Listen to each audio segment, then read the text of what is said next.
송은재TV 시작합니다. 국민의힘의 한동훈 대표가 당대표로 당선되고 난 이후에 처음으로 어젯밤에 MBN에 출연을 했습니다. 가장 논란이 되고 있는 것이 그 최상병 특검법, 이걸 제3자 추천으로 하는, 국민의힘에서 이걸 발의를 할 것이냐, 자신이 전당대회에서 공약으로 내걸었던 만큼 국민의힘에서 발의를 하겠다. 제3자 추천, 그러니까 대법원장이 추천을 하든지 이런 형태로 객관적인 이 사람이 추천하는 그런 특검으로 특검 법안을 발의를 하겠다라고 밝혔습니다. 그 다음 김건희 여사에 대한 검찰 조사, 이 검찰 조사가 비공개인 것은 원칙이다. 비공개는 당연하고 검찰청에서 조사를 받았더라면 더 좋았겠지만 제3의 장소에서 수사하는 것도 불가능한 것은 아니다. 이제는 검찰이 빨리 이 사건을 마무리해야 한다. 결론을 내야 한다라고 이야기를 했습니다. 또 지금 국회에서 필리버스터가 진행 중입니다. 아직도 그 방송사법입니다. 민주당이 이 방송사를 장악하기 위해서 방송사법을 밀어붙이고 있다. 이 부분에 대해서 한동훈 대표가 한마디로 정리를 했습니다. 그게 그렇게 필요한 법이었다면 문재인 정권 때 왜 만들지 않았느냐. 문재인 정권 때는 방송사가 자기 편이니까 그대로 있다가 이제 윤석열 정부 들어서 이 방송을 공정한 방송으로 하겠다라고 하니까 민주당 자기들의 방송으로 만들기 위해서 이 법안을 만드는 것 아니냐. 국회를 모두 통과하더라도 대통령이 거부권을 행사해야 된다라고 정리를 했습니다. 국민의힘 내부에서 논란이 일고 있는 것이죠. 정점식 정책위 의장을 바꿀 것이냐 바꾸지 않을 것이냐, 좀 더 숙고해 보겠다라고 했습니다.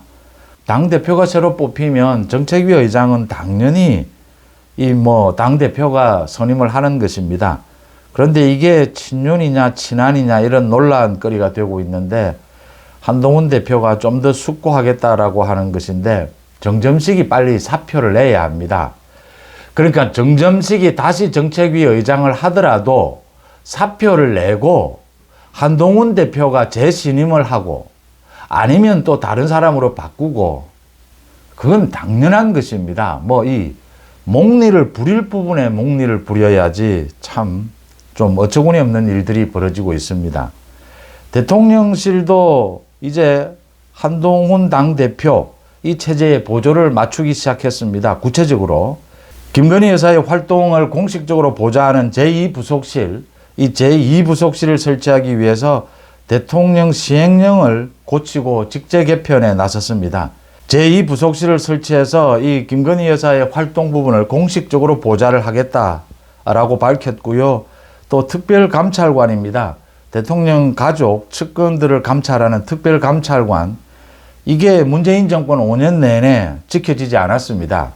윤석열 정부 들어서도 이 국회에서 여야 합의로 특별감찰관을 추천을 해야 합니다.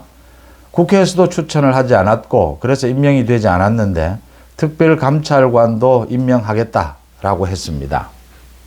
대통령실과 국민의힘이 완전히 바뀌고 있다.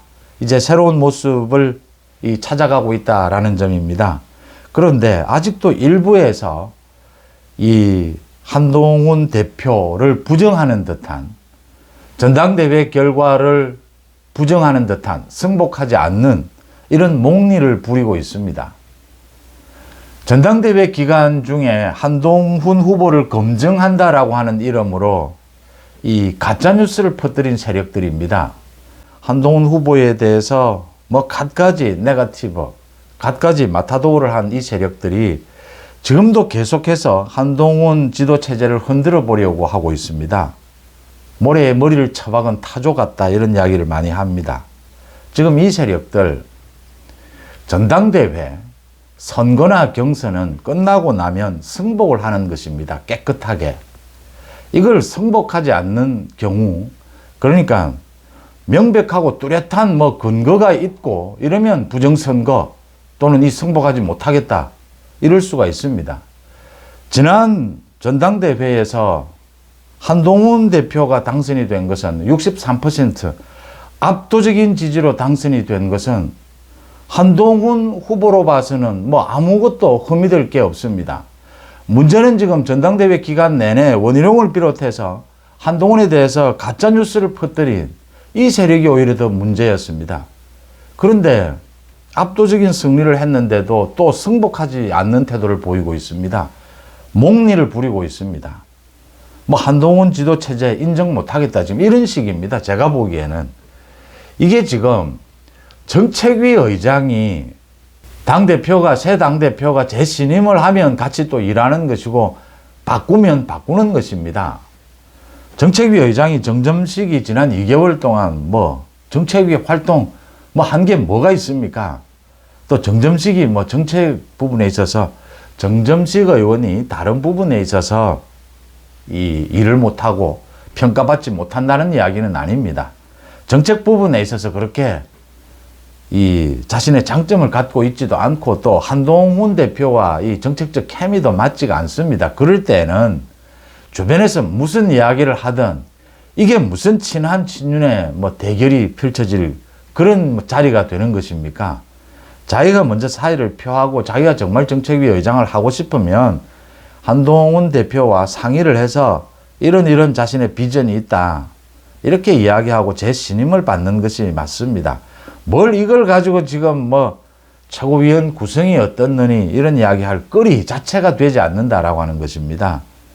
한동훈 대표가 숙고하겠다라고 했는데 지켜보고 있는 것이죠.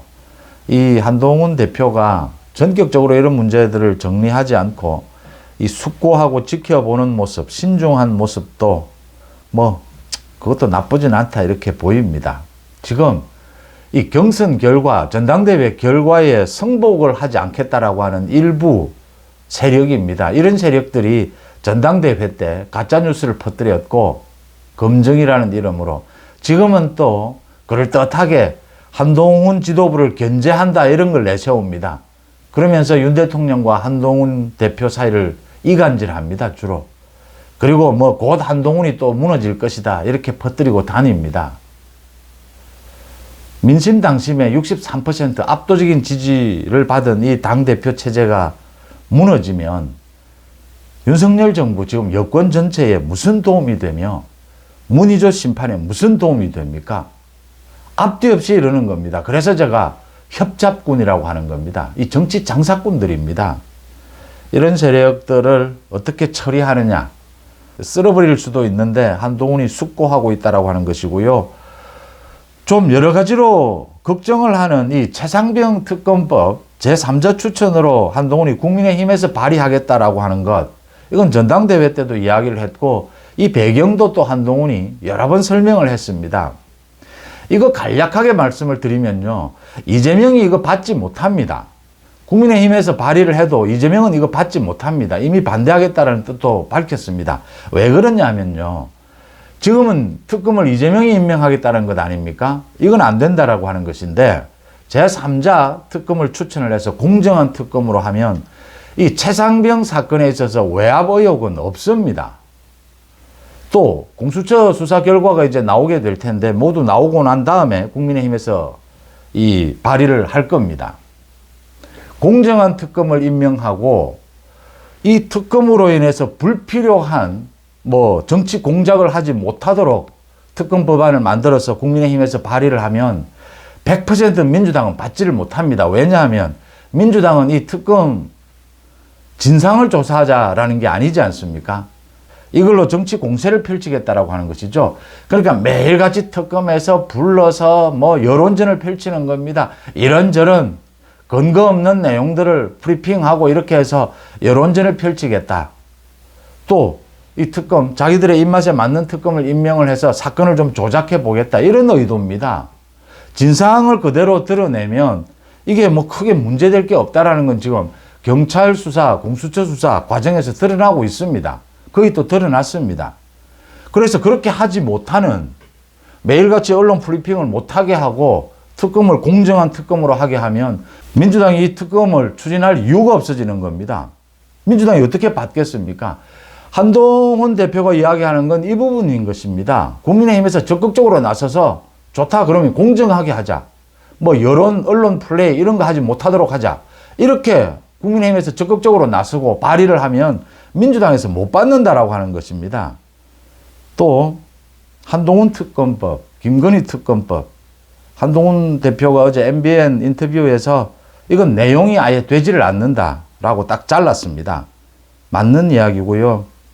김건희 여사 부분에 대해서도 검찰이 빨리 결론을 내리라라는 것도 맞는 이야기입니다. 정점식 부분은 정점식이 사표를 저렇게 안 내겠다라고 버티는 것이 코미디입니다. 코미디. 참 이건 정점식은 의도한 것은 아닐 겁니다. 일부 친윤들과 이렇게 생각을 같이 해서 버티는 이런 모양새인데 그건 전당대회 결과, 이 당원들의 뜻, 민심을 거역하는 것입니다. 전당대회 결과에 승복하지 않는 것입니다. 별다른 근거 없이, 별다른 이유 없이 선거 결과, 경선 결과에 승복하지 않는 사람은 정치권에서 도태됩니다. 정치권에서 사라지게 됩니다. 그런 사람은 그러니까 가장 민주주의적인 기본 자세가 되어 있지 않는 사람들입니다. 이런 사람들 지금 사실은 제가 이 모래에 머리를 파묻는 타조와 같은 것입니다. 이 시대의 변화, 여기에 전혀 적응하지 못하고 자기들끼리 이렇게 모여서 도태되어 가고 있다는 것입니다. 대통령실도 바로바로 반응을 하고 있지 않습니까? 제2부속실을 이제 만들겠다. 특별감찰관도 임명을 하겠다. 이 특별감찰관은 좀 참 숙고해야 합니다. 이게 이 법안이 만들어져서 박근혜 정부 때 임명이 됐습니다. 그런데 특별감찰관이 나와서 폭로를 하고 이런 일들이 있었고 문재인 정부는 5년 동안 이걸 아예 지키지도 않았습니다. 윤석열 정부 들어서는 윤 대통령이 특별감찰관을 국회에서 추천해달라, 임명하겠다라고 했는데 국회에서 여야 합의로 추천을 해야 합니다. 그런데 국회에서 추천을 하지 않아서 지금까지 이렇게 왔는데 이제는 국회에서 여야 합의로 추천을 하고 대통령도 임명하겠다라고 하는데 특별감찰관은 좀 공정한 사람, 또 품격이 있는 사람, 이런 사람으로 잘 임명을 해야 된다라는 부분 지적을 합니다. 대통령실과 한동훈 지도부가 이제 손발이 척척 맞아가고 있다라고 하는 것입니다. 변화하고 있다. 국민들의 눈높이로 바뀌어가고 있다. 그런데 아직도 변하지 않는 세력이 있습니다. 국민의힘 내부에 전당대회 결과에 승복하지 않는 목리를 부리는 일부 세력이 있습니다. 모래에 머리를 파묻는 타조 같은 세력입니다. 또 있습니다. 민주당의 이재명 세력입니다. 이미 이재명의 이 사법 리스크는 드러날 대로 모두 드러났습니다. 이재명 재판 1심 판결이 10월 착착 다가오고 있습니다. 그런데 이재명과 이재명에 대한 강성 지지층은 지금 모래에 머리를 파묻고 버티기를 하고 있습니다. 변화하는 세상에 이 정치권의 변화에 적응하지 못하면 도태될 뿐입니다. 송은재TV 마칩니다. 고맙습니다.